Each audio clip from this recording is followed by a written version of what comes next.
질병통제예방센터에 따르면 독감 감염자가 전주보다 4% 증가했으며 특히 뉴욕시 독감 감염 증가율은 58%에 달한 것으로 나타났습니다. 뉴욕시 정부의 예산 추가 삭감 계획이 드러난 가운데 이로 인한 공공안전 등 대민 서비스 축소가 우려되고 있습니다. 연방정부가 서류 미비청년 추방 유예 프로그램 다카 불법 판결에 대한 항소 절차를 시작했습니다. 지난 주말 뉴저지주의 한 유대교 회당 인근에서 폭발물이 발견돼 일대가 통제되는 사건이 발생했습니다. 뉴욕주 임대지원 프로그램의 일환으로 뉴욕 시형 아파트 거주 주민들에 대한 지원이 대폭 강화될 전망입니다. 설창 앤드류박 장학재단이 재단 설립 10주년을 맞이해 기념 콘서트를 개최합니다. 미 전역에서 소비자들을 대상으로 조사를 진행한 결과 평균 15% 미만의 팁을 주고 있는 것으로 드러났습니다.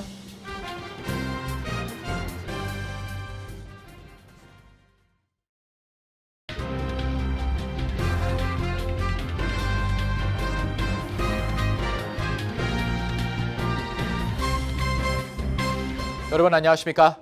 KBTV 뉴스9 이창원입니다.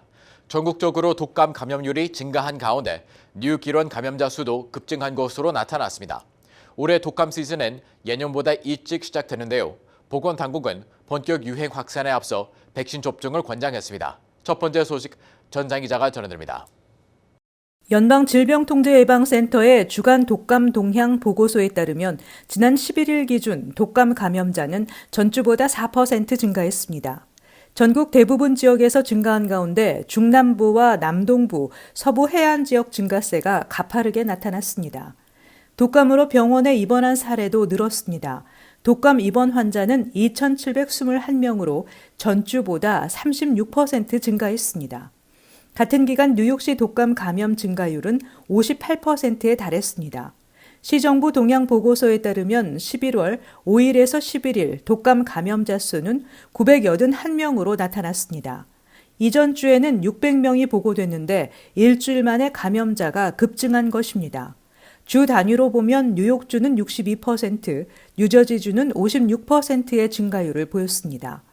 감염 사례가 급증하긴 했지만 전체적인 감염자 수, 고위험 환자 수 등을 고려하면 아직 우려할 정도는 아니지만 전문가들은 올겨울 독감이 폭발적으로 늘어날 가능성을 배제할 수 없기 때문에 건강에 유의해야 한다고 권고했습니다.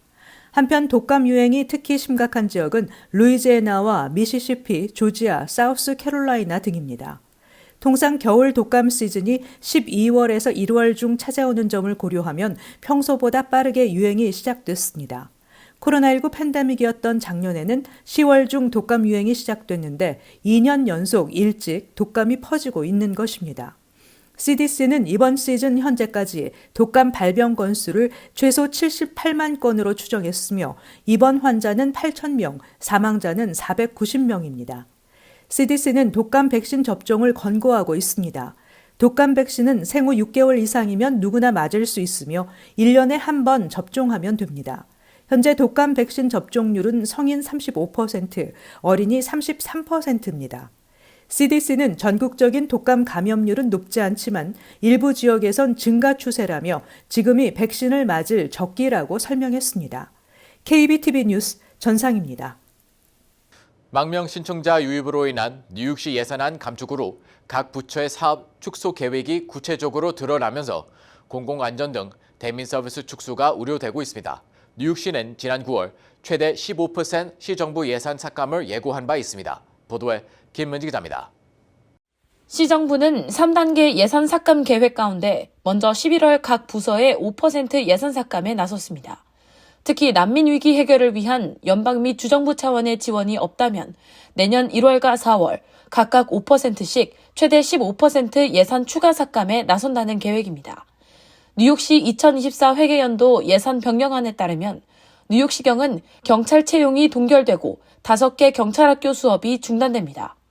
이로 인해 2025년 뉴욕시경 경찰 인력은 30년 만에 처음으로 1993년도 수준인 2만 9천 명까지 떨어질 전망입니다. 56억 달러에 달하는 현 예산을 다음 회계연도에 1억 3,200만 달러 삭감한다는 내용인데 내년 경찰학교 수업 중단으로 4,200만 달러 지출을 절약한다는 계획으로 이로 인해 18개월 내 약 4,500명의 경찰 인력이 줄어들 것이란 전망입니다. 뉴욕시 소방국 예산도 7,400만 달러 삭감 예정으로 줄줄이 해고가 예고됐고 위생국 예산은 3,200만 달러 삭감 예정으로 내년 3월 시행 예정이었던 스태튼 아일랜드, 브롱스의 퇴비화 사업이 10월로 연기될 전망입니다. 또 공원, 녹지 및 교량 근처 쓰레기 수거 서비스도 줄이기로 했습니다. 뉴욕 주요 공립도서관은 예산안 삭감으로 주 7일 운영체제를 종료하고 퀸즈와 맨해튼, 더 브롱스 공립도서관 산하 약 200여 개 도서관 등이 26일부터 일요일 운영을 중단합니다. 도서관 운영 축소는 약 1,100억 달러의 시 예산안 감축 계획에 따라 인건비 등 지출 규모를 줄이기 위해 감행됐습니다. 또 시 교육국 예산도 이번 회계연도 5억 4,700만 달러, 2025년 6억 달러 삭감이 예정됐습니다. 뉴욕시의 무료 여름방학 프로그램 서머라이징의 경우 금요일 세션을 중단해 주 4일 체제로 운영되며 중학생들을 위한 캠프 시간이 오후 6시 종료에서 4시 종료로 2시간 단축됩니다. 시 교육국은 이로 인해 프로그램을 이용하는 약 3만 명의 학생이 영향을 받을 것으로 추산하고 있습니다. KBTV 뉴스 김은지입니다. 연방정부가 소로비비 청년 추방유예 프로그램 다카 불법 판결에 대한 항소 절차를 시작했습니다. 신규 신청 등 프로그램 운영을 지속할 수 있게 해달라는 내용입니다. 계속해서 김은지 기자입니다. 법무부는 다카 불법 판결에 따라 뉴올리언스 연방 제5순회 항소법원에 항소할 계획이라고 밝혔습니다. 지난 9월 텍사스주 연방법원이 다카 프로그램이 불법이라고 내린 판결에 따른 것입니다. 다카 수혜자를 대리하는 멕시코계 비영리 시민권 단체 멕시코 미국 법률 방어 및 교육 기금도 항소 의향서를 접수했다고 밝혔습니다. 1심을 맡았던 연방법원 텍사스지법의 앤드류 해넌 판사는 다카 프로그램에 대해 헌법이 정한 행정부의 권한을 넘어선 조치라며 위헌 판결을 내렸습니다. 다만 해넌 판사는 다카 프로그램 즉시 중단 명령은 내리지 않아 기존 수혜자의 갱신 신청만 가능하고 신규 신청 승인은 허용되지 않습니다. 1심 판결 후 2달여 만에 조 바이든 행정부가 항소 절차에 돌입한 것으로 바이든 행정부는 항소 의향서에서 연방 제5순회 항소법원에 1심 판결을 뒤집어 달라고 요청할 계획이라고 밝혔습니다. 제5순회 항소법원에서의 항소 절차는 수개월이 소요될 것으로 예상되며 연방 대법원에서 최종 판가름이 날 것으로 보입니다. 대법원의 경우 대법관 9명 가운데 6명이 보수 성향으로 분류되고 있어 다카의 앞날은 상당히 불투명한 상황입니다. 다카는 본인 의사와 상관없이 어릴 때 부모를 따라 미국에 입국한 뒤 불법 체류 상태가 된 청년들을 구제하는 제도로 다카 수혜자는 미국에 머물면서 합법적으로 공부하고 일할 수 있습니다. 그런데 2017년 도널드 트럼프 행정부가 다카 폐지를 발표했고 이어 같은 해 텍사스 등 7개 주정부가 연방정부를 상대로 다카는 불법이라는 소송을 제기했습니다. 소송이 계속되는 가운데 2022년 조 바이든 행정부는 기존 다카 프로그램 내용을 일부 수정한 다카 개정안을 시행했고 연방법원은 지난 9월 이에 대해서도 불법 판결을 내렸습니다. 이 때문에 이민자 권익단체들은 다카에 대해 임시적 성격의 행정명령이 아닌 영구적 시행을 위한 입법 조치가 필요하다는 입장입니다. 연방의회에서 다카 수혜자 보호 법안은 여러 차례 추진됐음에도 결국 입법에는 실패하는 상황이 반복되고 있습니다. 연방이민서비스국에 따르면 3월 말 기준으로 다카 수혜자는 57만 8,680명입니다. 다카 수혜자 4명 중 1명은 건강보험이 없는 것으로 나타났습니다. 또 이번 조사에서 다카 수혜자들은 의료 서비스 이용을 불안해하는 것으로 나타났습니다. KBTV 뉴스 김은지입니다. 뉴저지 한 유대교 회당 인근에서 폭발물이 발견돼 충격을 안겨주고 있습니다. 팔레스타인 무장 전파 하마스와 이스라엘 간의 전쟁으로 인해 미 전역에서 중호 범죄가 확산하고 있어 경찰이 수사에 착수했습니다. 보도에 정지원 기자입니다. 지난 주말 뉴저지주에 위치한 한 유대교 회당 인근에서 폭발물이 발견돼 일대가 통제되고 폭발물 전담반이 투입되는 사건이 발생했습니다. 뉴저지 경찰국은 뉴저지 오션 카운티에 위치한 유대교 회당 인근 전신주에 의심스러운 장치가 설치되어 있다는 신고가 접수돼 현장으로 출동했으며 폭발물 전담반이 투입돼 해당 장치를 제거하는 데 성공했다고 밝혔습니다. 뉴저지 레이크우드 폭발물 처리 전담반은 어제 오전 유대교 회당 인근 전신주에 테이프로 고정되어 있는 수류탄이 발견됐다고 전했습니다. 뉴저지 경찰국은 오전 7시 45분경 레이크우드 폭발물 처리 전담반이 유대교 회당 인근 전신주에 테이프로 감겨 고정되어 있는 수류탄을 발견해 이를 제거하는 데 성공했다고 전했습니다. 뉴저지 레이크우드 포레스트 애비뉴와 포스트릿 인근에 위치한 샘말셜 회당이 타깃이었던 것으로 보입니다. 이후 폭탄 제거 전담반은 해당 수류탄은 폭발 가능성이 없었으며 대중에 위협이 될 만한 다른 특이 사항은 없었다고 전했습니다. 이어 누가 설치했는지에 대해 자세한 조사가 진행 중이며 폭발물 설치 관련 제보는 레이크우드 타운십 또는 뉴저지 경찰국에 적극적으로 신고해 줄 것을 독려했습니다. 이는 뉴저지만이 문제는 아닙니다. 지난달 뉴욕시에서 발생한 증오범죄는 101건으로 작년 동월 대비 2배 이상 급증했습니다. 10월 7일 하마스와 이스라엘 간의 전쟁이 시작되며 10월 한 달간 뉴욕시에서 발생한 유대인 증오범죄는 69건으로 작년 동월 대비 3배 이상 급증했습니다. KBTV 뉴스 정지원입니다. 팬데믹 이후 뉴욕 시행 아파트에 거주하는 주민들의 임대료 체납이 급증세를 보이고 있습니다. 이어 뉴욕시 행정부가 주민들의 임대료 구제 프로그램을 제공해 왔는데요. 뉴욕주 정부는 임대 지원 프로그램의 일환으로 뉴욕 시행 아파트 거주민 임대료 지원에 약 9,500만 달러를 지원할 방침이라고 밝혔습니다. 계속해서 정주원 기자입니다. 뉴욕 시형 아파트 거주 주민들에 대한 지원이 대폭 강화될 것으로 기대됩니다. 오늘 캐시 호컬 뉴욕주지사와 에릭 애덤스 뉴욕시장이 공동으로 정례 브리핑을 개최하며 뉴욕 주정부가 임대 지원 프로그램의 일환으로 뉴욕시형 아파트 거주 주민 임대료 지원을 위해 9,500만 달러를 뉴욕시 행정부에 지원케 될 것이라고 밝혔습니다. 임대료 부담으로 인해 7만 3천여 가구가 약 5억 3,300만 달러의 임대료 체납 위기에 직면하면서 뉴욕 주정부와 뉴욕시 행정부가 주민 구제를 위한 대대적인 구제책을 마련하고 나선 것입니다. 이 자리에서 애덤스 시장은 자신 역시 노숙자 위기 상황에 노출되며 자란 어린 시절을 보냈기 때문에 저렴한 주택 제공이 주민들에게 얼마나 절실하고 중요한지 잘 알고 있다고 말했습니다. 이어 뉴욕시 행정부는 재정적 어려움에 직면한 가족들에게 최대 1년간 재정적 구제를 제공하는 프로그램을 구축해왔으며 이미 3만 3천 개의 뉴욕시 가구를 대신해 1억 2,800만 달러에 달하는 임대료 구제 프로그램 신청서를 제출한 상태라고 전했습니다. 특히 뉴욕시 주택위기 상황 지원에 나서준 뉴욕 주정부에 깊이 감사하다고 말했습니다. 호컬 주지사는 공공주택이나 보조금 지원주택에 거주하고 있는 주민들을 대상으로 안전하고 살기 좋은 주거 환경을 누리며 살아갈 권리를 보장하기 위해 뉴욕시와 뉴욕주가 손잡고 시형 아파트 주민들을 지원하기 위해 머리를 맞댄 것이 매우 중요하고 의미 있게 생각한다고 말했습니다.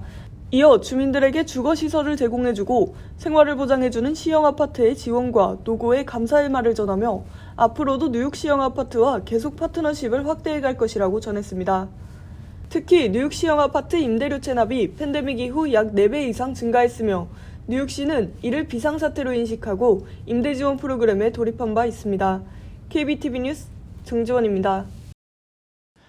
설창 앤드루박 장학재단이 재단 설립 10주년을 맞이했습니다. 재단은 매년 추천해서 세계적 수준의 연주를 선보이고 있는 추천 페스티벌과 뉴욕 출신 음악가들을 초청해 오는 12월 9일 오후 7시 30분 맥킨홀에서 실내악 콘서트를 개최합니다. 전상희 기자가 전해드립니다.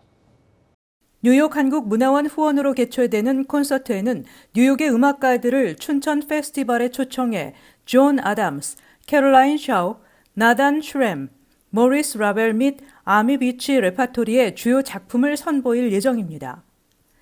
뉴욕 춘천 페스티벌은 바이올리니스트 우예주가 2013년 창단했으며 매년 한국 춘천에서 개최되는 연주회에 뉴욕 출신 음악가들을 초청해 세계적 수준의 연주를 선보이고 현대 미술을 소개하고 있습니다. 또 마스터 클래스를 통해 젊은 음악 학생들에게 영감을 주고 있습니다. 뉴욕 춘천 멤버는 그래미상을 수상한 아타카 콜텟, 브루클린 라이더, 인터내셔널 컨템포러리 어셈블, A Far Cry와 시버레이트 5의 연주자로 구성되어 있습니다. 출연자는 바이올리니스트이자 예술감독인 우예주, 바이올리니스트 케이리 현과 세미 멜드니안, 비올리스트 나단 슈렘, 셀리카 해튼과 마이클 데이비스, 첼리스트 마이클 니콜라스와 미하이 마리카, 피아니스트 준초와 카를로스 아윌라로 이들은 모두 2016년 춘천시의 문화공헌을 한 공로로 춘천시 명예홍보대사 표창을 받았습니다. NYINCC의 설립자인 우예주 감독은 재단의 10년의 역사를 기념할 수 있는 콘서트를 마련하게 돼 기쁘게 생각하고 특히 비올리스트이자 작곡가인 나단 슈렘의 새로운 작품을 초연함으로써 현대 음악이 이어지기를 기대하고 있다고 말했습니다. 장학재단의 이사장인 앤드류 박 변호사는 이번 행사는 재단의 10주년을 맞이해 한국 문화에 깊은 관심을 갖고 이들 음악가들이 문화적, 교육적 공헌을 인정하는 의미 있는 행사라고 밝혔습니다. KBTV 뉴스 전상입니다. 여러분은 레스토랑에서 식사하면 보통 팁을 얼마나 지불하시나요? 설문조사 업체가 미 전역 소비자를 대상으로 설문을 진행한 결과 절반 이상의 미국인들이 15% 이하의 팁을 주고 있는 것으로 조사됐습니다. 김은지 기자의 보도입니다.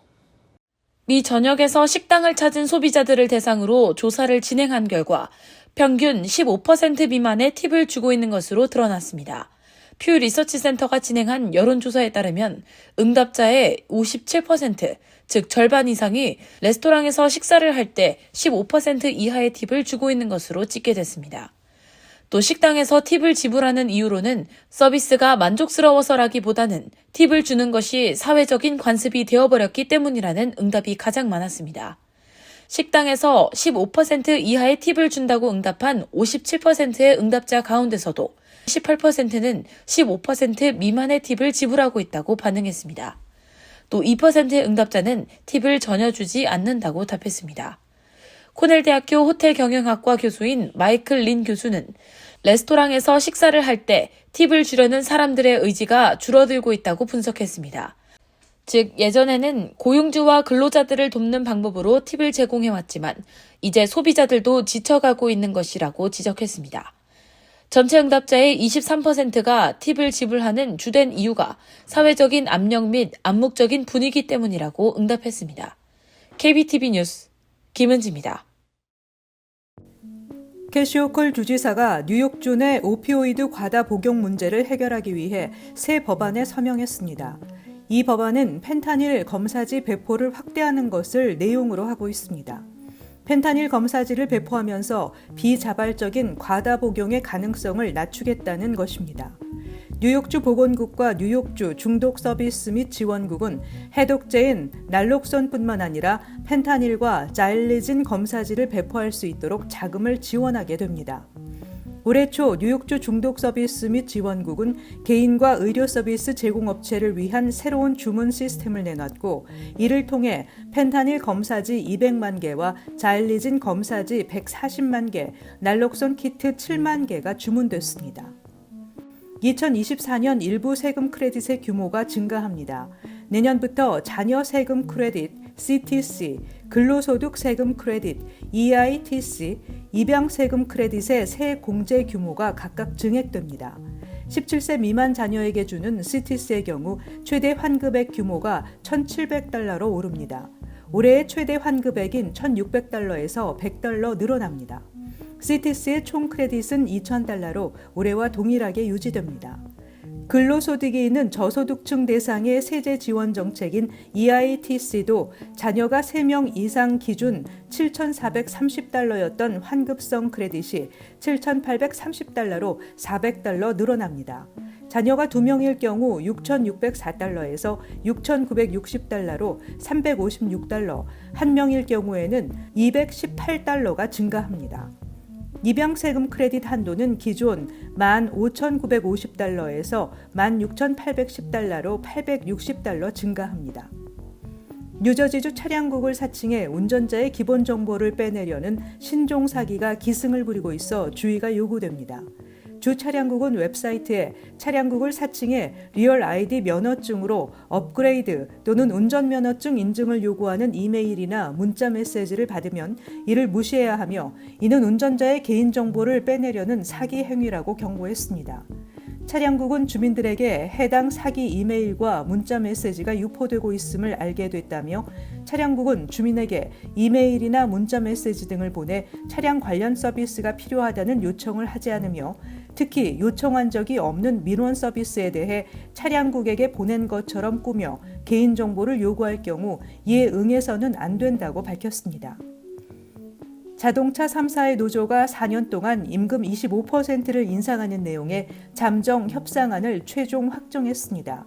CNBC 방송 등에 따르면 스텔란티스 노조는 조합원을 대상으로 한 노사 잠정 합의안 찬반 투표 결과 조합원 과반이 찬성 의사를 표시했다고 잠정 개표 결과를 공지했습니다. 앞서 전미 자동차 노조는 약 6주간의 파업 끝에 지난달 말 4년에 걸쳐 임금을 25% 인상하는 내용을 골자로 하는 신규 노동계약 협상안을 3사 사측과 함께 각각 잠정 타결했습니다. 서로 경쟁 관계이기도 한 자동차 업계 대형 3사에서 동시 파업이 벌어진 것은 이번이 처음 있는 일입니다. 한편 이번 파업의 여파는 노조가 결성되지 않은 북미 내 다른 완성차 업체로도 이어지고 있습니다. 잠시 후 커뮤니티 브리핑을 전해드립니다.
이어서 환율과 증시 전해드립니다.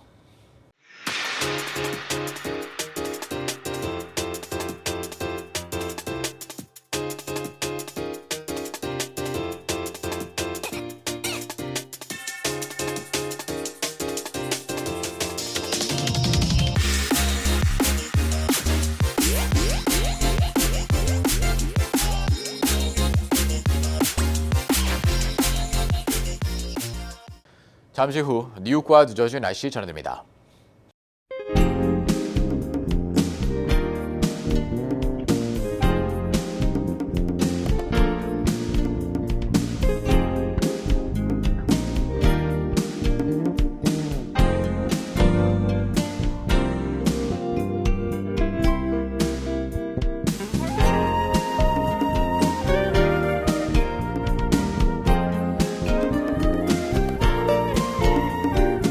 KBTV 뉴스9 마칩니다. 오늘도 시청해주셔서 감사합니다. 편안한 밤 보내시기 바랍니다.